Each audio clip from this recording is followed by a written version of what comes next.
Volé a Boston y encontré a mi padre muriendo solo mientras mi hermana festejaba en Miami.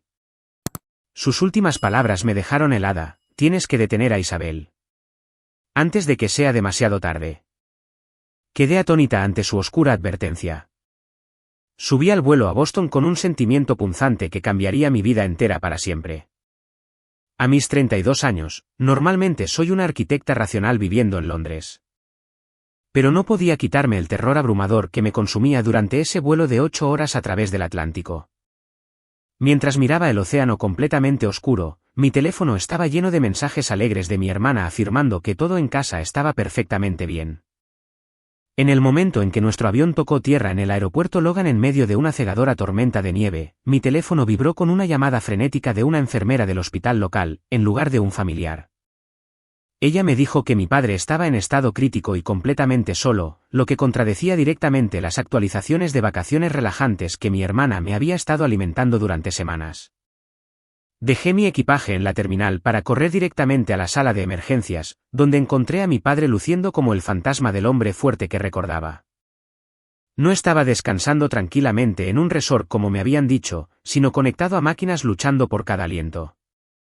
Reunió hasta la última gota de sus fuerzas restantes para agarrar mi mano con dedos temblorosos y me acercó para susurrar sus últimas palabras conscientes. Me miró a los ojos con desesperación y dijo: tienes que detener a Isabel antes de que sea demasiado tarde. Antes de que pudiera preguntar a qué se refería, el monitor cardíaco comenzó a sonar mientras él caía en un coma profundo, dejándome paralizada en shock absoluto. Pero antes de continuar con esta investigación, asegúrense de estar ya suscritos al canal y escriban en los comentarios desde donde están viendo este vídeo. Nos encanta saber hasta dónde llegan nuestras historias.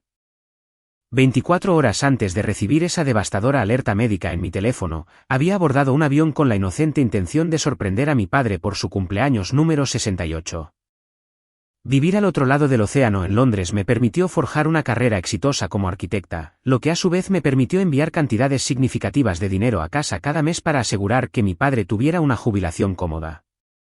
Yo me había convencido tontamente de que nuestro arreglo familiar funcionaba perfectamente porque Isabel me había prometido que era una mujer cambiada después de su complicado divorcio y su lucha contra la adicción al juego. Ella había jurado con lágrimas en los ojos que quería dedicar su vida a cuidar a nuestro padre como una forma de redención por errores pasados. Yo deseaba desesperadamente creer en su rehabilitación, que le entregué el control total de su cuidado y sus finanzas sin pensarlo dos veces. Dirigí mi coche de alquiler hasta la entrada de nuestra casa de la infancia en los suburbios de Boston, esperando ver el jardín bien cuidado que mi padre amaba. Pero me recibió una escena de abandono total. La hierba había crecido tanto que se doblaba bajo su propio peso, y la que antes era una valla blanca inmaculada estaba pelada y gris por la falta de mantenimiento. Mi corazón comenzó a latir con un ritmo pesado de temor mientras caminaba hacia el porche delantero, que estaba cubierto por una capa de hojas secas sin barrer. El buzón estaba tan lleno que folletos coloridos y sobres blancos se derramaban sobre el suelo embarrado de abajo. Recogí un puñado de correo y sentí que mi estómago se hundía al ver los sellos de color rojo brillante en casi todos los sobres que gritaban último aviso, vencido en letras negritas. Usé mi llave de emergencia para abrir la puerta principal, rezando para que hubiera una explicación lógica para este desorden. Tan pronto como crucé el umbral, una ráfaga de aire helado golpeó mi cara, más frío que el viento invernal exterior. El sistema de calefacción claramente había estado apagado durante semanas, dejando la casa con un frío húmedo y sofocante que se filtraba directamente en mis huesos. Partículas de polvo bailaban en los haces de luz que se cortaban a través de la cortina cerrada, asentándose sobre muebles que parecían no haber sido tocados ni limpiados en meses. Entré a la cocina esperando encontrar signos de vida, pero el refrigerador estaba completamente vacío, aparte de un cartón de leche caducado y una manzana marchita. Mis manos temblaban incontrolablemente mientras sacaba mi teléfono para marcar el número de Isabel, necesitando una respuesta inmediata sobre por qué el hogar de nuestra familia parecía una ruina abandonada. Ella contestó al tercer tono con una voz aterradoramente alegre y relajada, completamente en desacuerdo con la realidad helada que tenía delante. «Hola, Elena, qué sorpresa escucharte tan temprano en el día. En realidad estoy ocupada ahora porque le estoy dando a papá su masaje matutino en el spa». Apreté el teléfono con más fuerza y le pregunté con calma dónde exactamente estaban, tratando de ocultar el pánico creciente en mi voz. Isabel mintió con una suavidad aterradora, afirmando que estaban en un lujoso centro de rehabilitación en Florida para tratar su artritis en el clima cálido. Me dijo que papá estaba durmiendo tranquilamente en la otra habitación después de tomar sus medicamentos y que se veía mejor que en años. Terminé la llamada sin exponer su mentira porque necesitaba averiguar dónde estaba realmente mi padre antes de enfrentarla. Justo cuando volví a salir al porche para despejar mi mente, una voz me llamó desde la acera. Me giré para ver a mi vecina, la señora Herrera, mirándome con una expresión de profunda confusión y lástima en su rostro arrugado. Ella caminó hacia la cerca y me preguntó por qué estaba allí si la casa había estado vacía durante tanto tiempo. Isabel me dijo que están en Florida de vacaciones, pero la casa parece que nadie ha vivido aquí en un mes, dije, esperando que la señora Herrera pudiera darme una pista. La señora Herrera negó con la cabeza tristemente y me dijo la verdad que destrozó mi mundo en un instante. Reveló que no había vacaciones ni viaje a Florida porque ella había visto la ambulancia llevarse a mi padre hace 2 semanas. Caraspeó ella me dijo que Isabel había hecho sus maletas y se había ido en su coche pocas horas después de que se fuera la ambulancia, y nadie la había visto desde entonces. Según la señora Herrera, mi padre estaba acostado solo en el Hospital San Miguel a solo unas pocas millas de distancia, sin un solo visitante desde el día en que fue ingresado. La realización de que yo había estado financiando la libertad de Isabel mientras mi padre sufría solo me hizo gritar de frustración dentro de mi coche. Pisé el acelerador y me alejé a toda velocidad de la casa, corriendo hacia el hospital con lágrimas nublando mi visión mientras la línea de tiempo de los eventos finalmente encajaba. 15 minutos después de huir de la desolación vacía de mi casa de la infancia, me encontré de pie paralizada junto a una cama de hospital que olía débilmente a desesperación y antiséptico. El hombre tendido inconsciente ante mí era una cáscara vaciada de su antiguo yo, con los pómulos marcados bruscamente contra una piel delgada como pergamino. Isabel me había enviado actualizaciones brillantes sobre su apetito robusto y aumento de peso, pero la realidad era una figura esquelética que parecía no haber comido una comida adecuada en meses. Extendí la mano para tocar su brazo, aterrorizada de que mis dedos pudieran romperle la muñeca, porque se había consumido hasta no ser más que piel y huesos bajo el supuesto cuidado de mi hermana. El silencio se rompió por el sonido de la puerta abriéndose, revelando a una mujer con uniforme azul, que se congeló en el umbral con una expresión de genuina conmoción en su rostro. Esta era la enfermera de mi padre, Berta, una mujer cuyos ojos cansados se suavizaron con confusión al darse cuenta de que alguien realmente estaba visitando al ocupante de la habitación 304. Caminó lentamente hacia el pie de la cama mientras se aferraba a un portapapeles contra su pecho, mirándome como si yo fuera un fantasma que se había materializado de la nada. Soy su hija, Elena, y acabo de llegar de Londres porque tuve un terrible presentimiento de que algo andaba mal, dije, mi voz temblando con una mezcla de dolor y creciente ira. Berta dejó escapar un largo suspiro que sonó como si lo hubiera estado conteniendo durante semanas. Luego se acercó para revisar los monitores con práctica eficiencia. Me dijo que se sentía aliviada de finalmente ver a un miembro de la familia que realmente parecía preocuparse por su bienestar, lo que me confundió mucho. ¿Qué quiere decir con eso? Mi hermana Isabel ha estado aquí cuidándolo, ¿no es así? Pregunté, necesitando escuchar la confirmación de mis peores temores de un tercero. Berta dudó por un momento antes de abrir la carpeta metálica al pie de la cama, su expresión endureciéndose mientras miraba las notas. Reveló que el expediente del hospital contenía una nota específica que indicaba que la familia se había distanciado del paciente y que no se debían dar actualizaciones a nadie más que al contacto principal. Tu hermana Isabel rara vez visita y cuando lo hace, generalmente es por menos de 10 minutos, explicó Berta con un nivel de frustración profesional que ya no podía ocultar. Nos dijo explícitamente que ustedes estaban distanciados y que no querías saber nada del cuidado de tu padre. Sentí que la sangre se me drenaba de la cara mientras Berta continuaba explicando la verdadera naturaleza de las visitas de Isabel. Según los registros de enfermería, Isabel solo aparecía cuando necesitaba algo de él, a menudo trayendo pilas de documentos para que él firmara. Berta describió cómo Isabel guiaba su mano temblorosa sobre las páginas, incluso cuando estaba aturdido por la medicación o apenas consciente. Intenté intervenir una vez porque claramente no estaba en condiciones de entender lo que estaba firmando, dijo Berta, pasando a una página del expediente médico que mostraba una línea de tiempo de su deterioro. Ella amenazó con que me despidieran por interferir en asuntos familiares privados. Berta luego giró la carpeta hacia mí para mostrar la evidencia física innegable de la negligencia que había sufrido mi padre antes de ser ingresado. Las fotografías en el archivo eran horribles, documentando úlceras por presión severas en su espalda y caderas que solo ocurren cuando un paciente se queda inmóvil durante días sin ser volteado o aseado. Estas úlceras tardan semanas en desarrollarse, Elena, dijo Berta suavemente, señalando las marcas rojas e irritadas en las fotos. También estaba gravemente desnutrido al ingreso. Ahora lo estamos alimentando por vía intravenosa porque su cuerpo había entrado en modo de inanición. Las lágrimas corrían por mi rostro mientras escuchaba la descripción clínica de la tortura que mi padre había soportado mientras yo estaba a miles de millas de distancia creyendo que estaba a salvo. Me aparté de las horribles fotos y caminé hacia la pequeña mesita de noche para encontrar algo para secarme los ojos.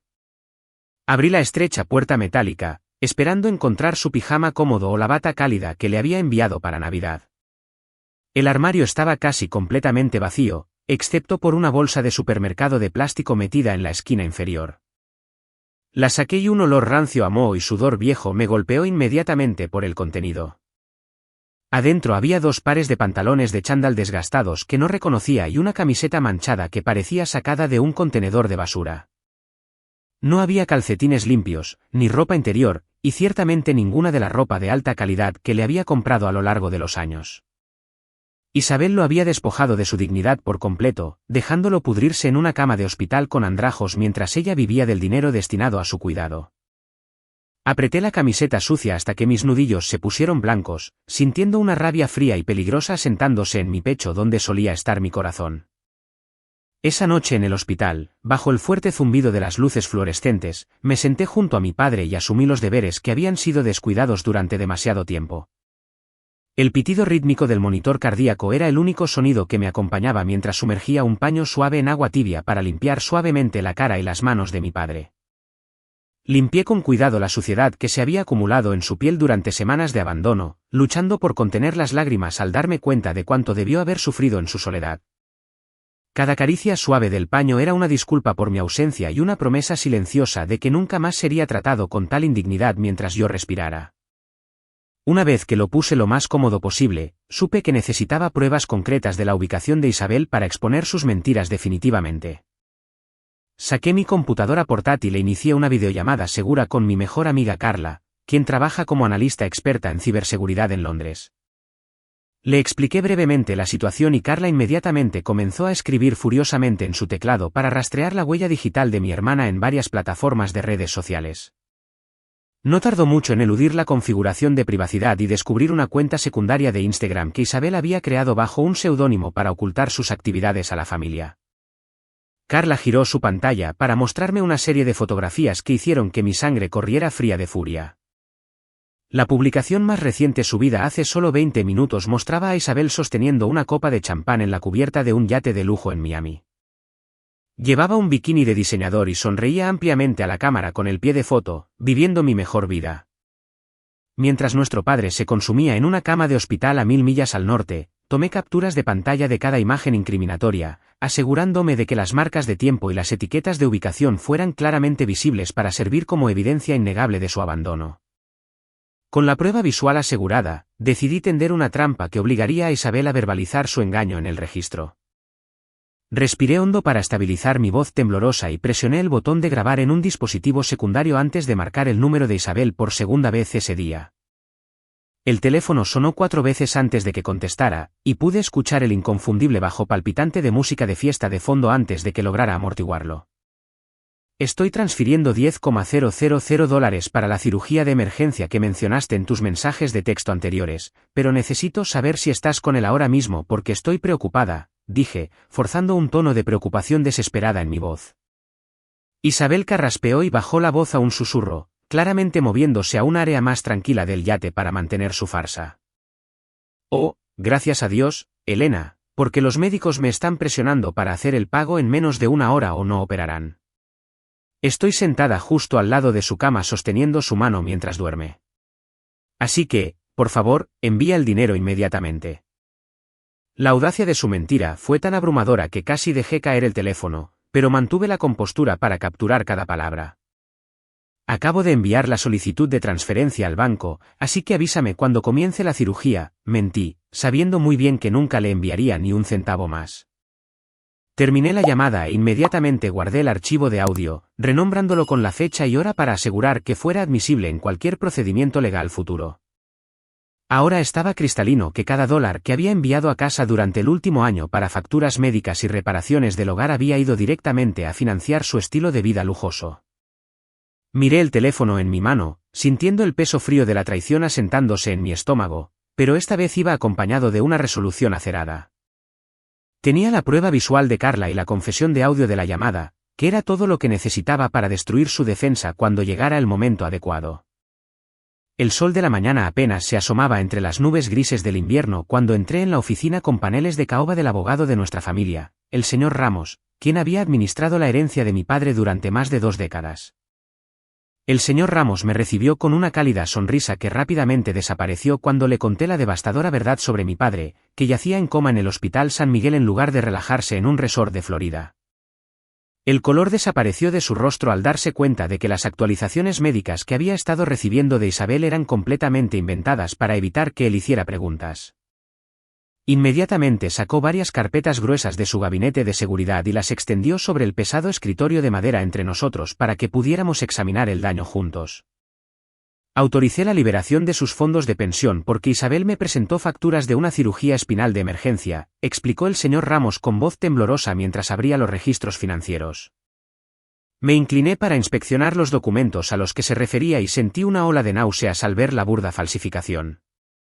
Isabel había utilizado el poder notarial que mi padre le había otorgado de buena fe para drenar sistemáticamente cada cuenta que poseía. El fondo de jubilación que mi padre había construido durante 40 años de arduo trabajo como ingeniero ahora mostraba un saldo de 0 debido a múltiples retiros grandes etiquetados como gastos médicos durante los últimos 6 meses. Sin embargo, los extractos bancarios detallados contaban una historia muy diferente y horrible de a dónde fue el dinero. En lugar de facturas de hospital o cargos de farmacia, el historial de transacciones enumeraba pagos exorbitantes a resorts de 5 estrellas en Miami y billetes de avión de primera clase para Isabel y sus amigos.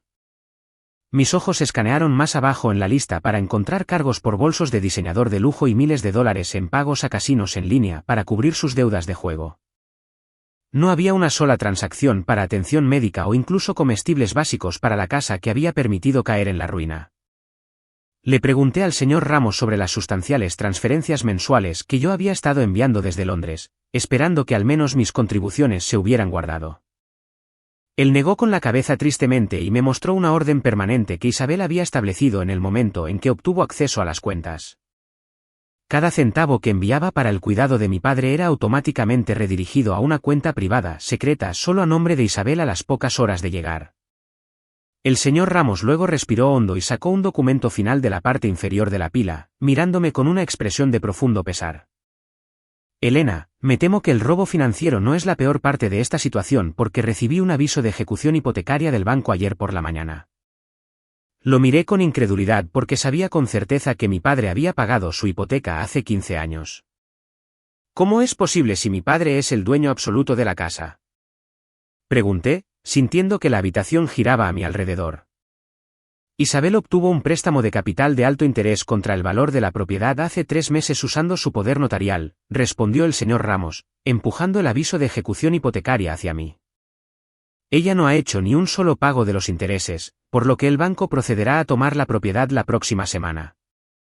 Mis manos se cerraron en puños sobre los reposabrazos de cuero de la silla mientras el alcance total de su traición se hacía claro. Ella no solo había robado sus activos líquidos, sino que también había puesto en peligro el techo sobre su cabeza mientras él yacía muriendo.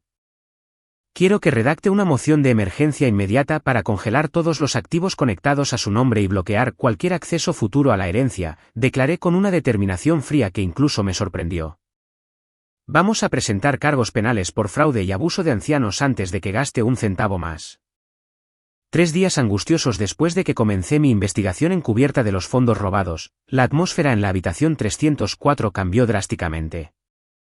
El pitido rítmico de los monitores cardíacos, que había sido la única banda sonora de mi vigilia, de repente se aceleró cuando mi padre comenzó a despertar de su coma. Los médicos llaman a este fenómeno lucidez terminal, un momento fugaz de claridad antes del final. Pero para mí, se sintió como un último milagro concedido por el universo.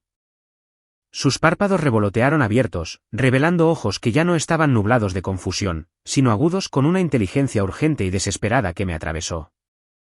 Me incliné sobre la barandilla metálica de la cama, agarrando fuertemente su mano mientras él se quitaba la mascarilla de oxígeno con un sorprendente aumento de fuerza. Elena, tienes que escucharme muy atentamente porque no me queda mucho tiempo, susurró mi padre, su voz ronca y seca como hojas de otoño raspando contra el pavimento. Estoy aquí mismo, papá, y no me iré a ninguna parte hasta que estés mejor, respondí, tratando de ocultar el temblor en mi voz mientras acercaba una taza de agua a sus labios agrietados.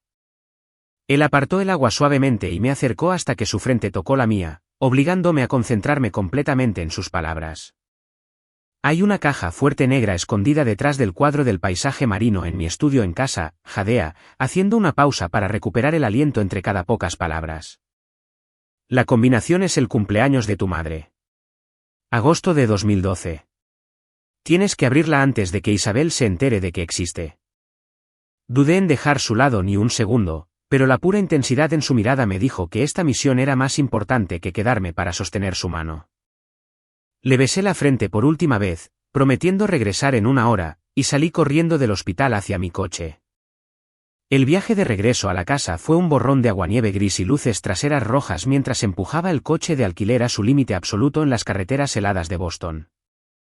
Cuando llegué a la casa vacía, corrí directamente a su polvorienta oficina y aparté el pesado cuadro al óleo de la pared, revelando la fría puerta de acero de la caja fuerte oculta, tal como él lo había descrito. Mis dedos temblaron mientras giraba el dial al número 0812, escuchando el pesado clic mecánico de los pestillos encajando en su lugar.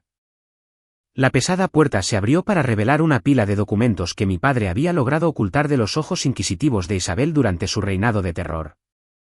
En la parte superior de la pila había un diario encuadernado en cuero, y al hojear las páginas, sentí bilis subir por mi garganta al leer su escritura temblorosa.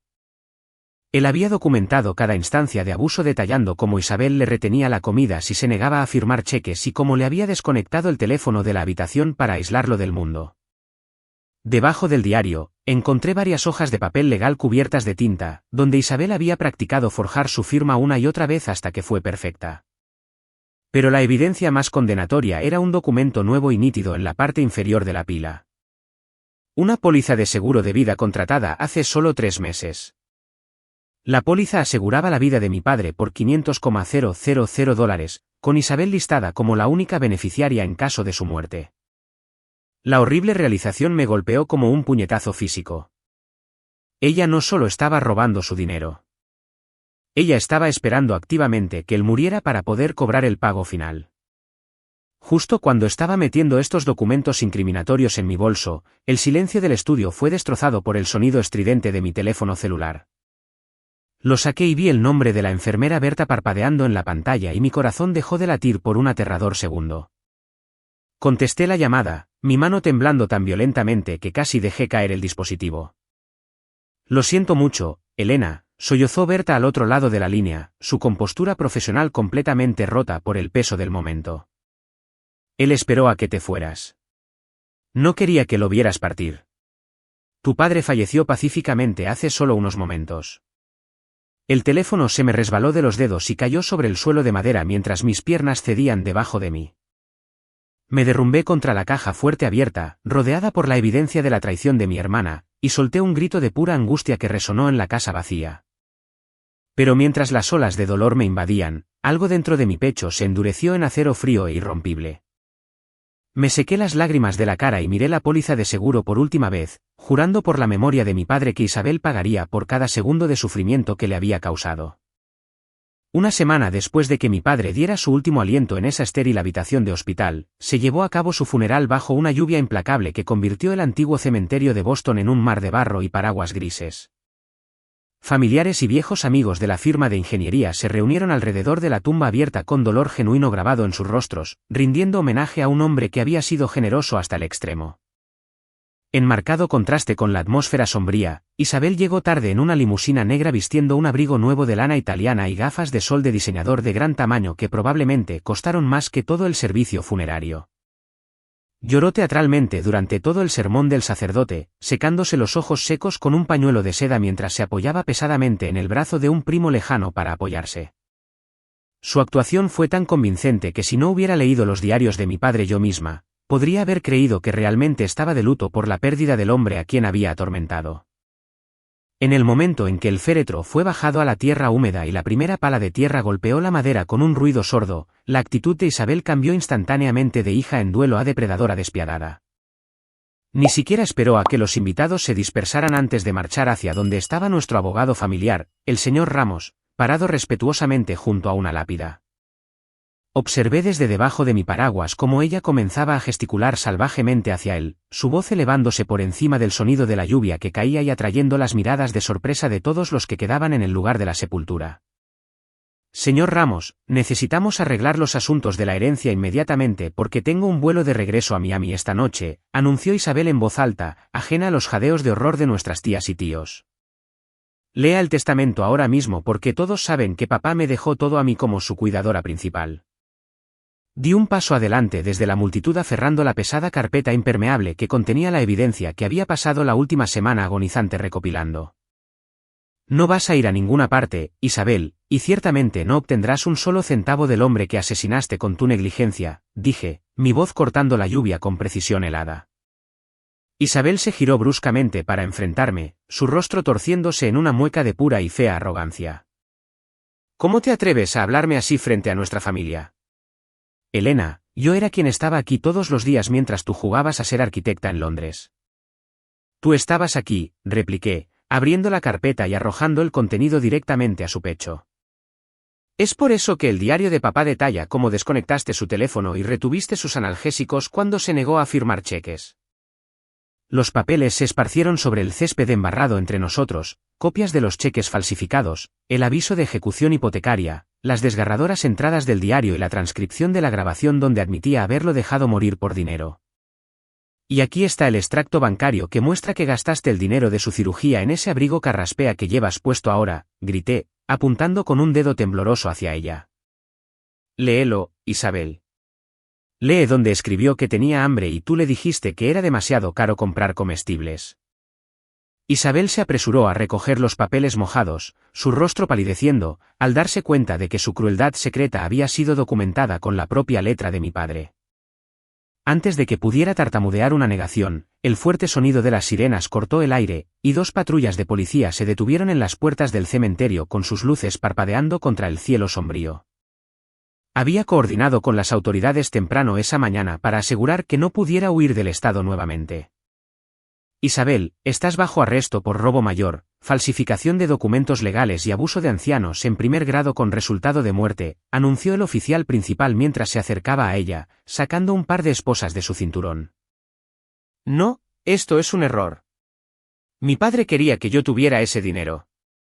Elena está mintiendo. Gritó Isabel histéricamente mientras el frío metal de las esposas se cerraba alrededor de sus muñecas. Se debatió contra los oficiales, pateando barro sobre su costosa ropa y mirando salvajemente a la familia en busca de apoyo, pero solo encontró paredes de silencio pétreo y miradas de absoluto asco. Nadie se movió para ayudarla mientras era arrastrada hacia el coche de policía, todavía gritando acusaciones que nadie creía. El juicio subsiguiente fue un desmantelamiento rápido y brutal de su carácter, ya que la montaña de evidencia que yo había reunido no dejó a su abogado defensor con ningún terreno firme donde pararse. El jurado necesitó menos de 1 hora para emitir un veredicto de culpabilidad en todos los cargos después de escuchar la grabación de audio donde ella se negaba a pagar por su cirugía que le salvaba la vida. De pie ante el juez en un mono de prisión que reemplazó su guardarropa de diseñador, Isabel fue sentenciada a 12 años en una penitenciaría federal sin posibilidad de libertad condicional. El juez también ordenó una restitución completa, incautando todos los activos que había escondido para pagar la herencia que había saqueado. Mientras los alguaciles se la llevaban para comenzar su sentencia, finalmente sentí que el pesado peso en mi pecho comenzaba a levantarse, sabiendo que el monstruo que se había aprovechado de la bondad de mi padre estaba finalmente encerrado donde nunca podría dañar a nadie más. 6 meses después de que la tormenta caótica del juicio finalmente se asentara en una calma silenciosa, me paré en la acera, mirando la casa que había sido el centro de tanto dolor. La hierba crecida y la pintura desconchada que me habían recibido en ese horrible día de invierno se habían ido, reemplazadas por un césped prístino y una cálida y acogedora capa de pintura color crema fresca.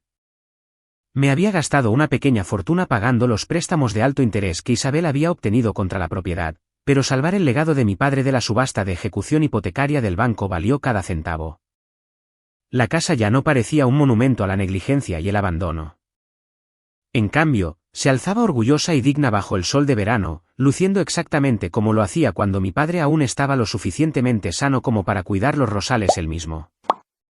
Caminé por el camino y abrí la puerta principal, respirando el aroma a cera de limón y flores frescas en lugar del moho húmedo que una vez sofocó estas habitaciones. Había tomado la difícil decisión de no vender la propiedad a extraños porque no podía soportar la idea de borrar 40 años de historia familiar solo por la codicia de una persona. En cambio, había contratado a un cuidador local de buena reputación para mantener los terrenos y mantener la calefacción encendida durante los inviernos, preservando la casa como un memorial privado donde podría quedarme cada vez que regresara de Londres. Dentro de la sala de estar, los espacios vacíos en las paredes donde alguna vez colgaron valiosos cuadros ahora estaban llenos de fotografías enmarcadas de tiempos más felices, mucho antes de que la adicción y los celos destrozaran a nuestra familia. Me senté en el sillón favorito de mi padre y abrí el sobre grande que había recibido de la casa de subastas esa mañana. El contenido de la carta me trajo una sombría sensación de satisfacción que se sintió como la pieza final de justicia encajando. La subasta de los bienes incautados de Isabel había sido un éxito tremendo, ya que su vasta colección de bolsos de diseñador, joyas y el coche de lujo que compró con dinero robado fueron vendidos a los mejores postores. Sin embargo, no me quedé con ni un centavo de ese dinero manchado de sangre para mí porque se sentía contaminado por el sufrimiento que mi padre soportó para generarlo. Firmé el cheque a nombre de la recién establecida Fundación Arturo Méndez, una organización benéfica que creé específicamente para brindar ayuda legal y apoyo financiero a los ancianos que han sido víctimas de abuso familiar. Era la única manera de asegurar que la trágica muerte de mi padre finalmente sirviera a un propósito superior protegiendo a otros padres vulnerables de sufrir el mismo destino solitario. Mientras yo construía un legado de bondad en nombre de mi padre, la arquitecta de su miseria enfrentaba una realidad muy diferente dentro de una instalación correccional federal. Mi abogado me informó que Isabel estaba luchando inmensamente con la transición de una vida de lujo inmerecido carraspea a la existencia dura y reglamentada de la vida carcelaria. No había más días de spa ni almuerzos de champán para ella. Sus días ahora estaban llenos de trabajo duro en la lavandería de la prisión y largas noches de aislamiento en una fría celda de concreto.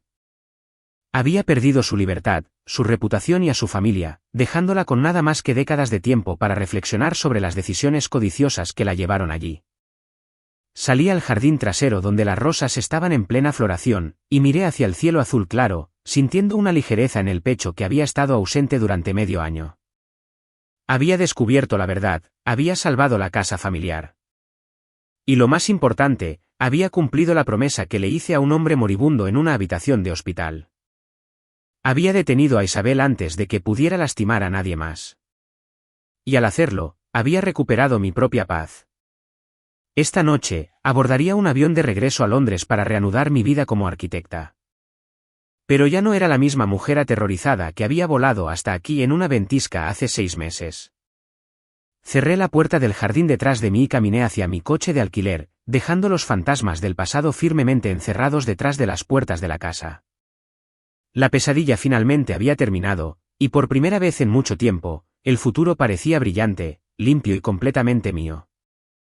Antes de cerrar el libro sobre el viaje desgarrador pero triunfante de Elena hoy, quiero tomar un momento para reflexionar sobre el significado más profundo detrás de esta historia porque es algo que podría sucedernos a cualquiera de nosotros. El aspecto más aterrador de este caso no fue solo el robo de dinero, sino la traición de la confianza sagrada que existe entre un padre y un hijo.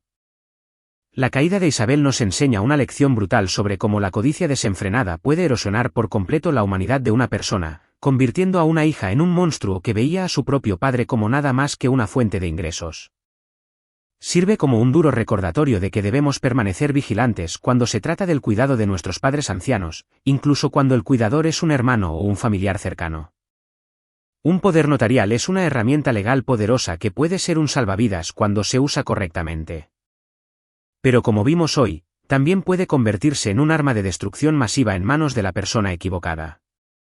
Confiar en tu familia es natural, pero la confianza ciega sin verificación puede llevar a tragedias que son imposibles de revertir. Si vives lejos de tus padres ancianos, haz un hábito de visitarlos mediante videollamadas. Habla directamente con sus médicos y nunca dudes en pedir recibos financieros si las cosas no parecen correctas.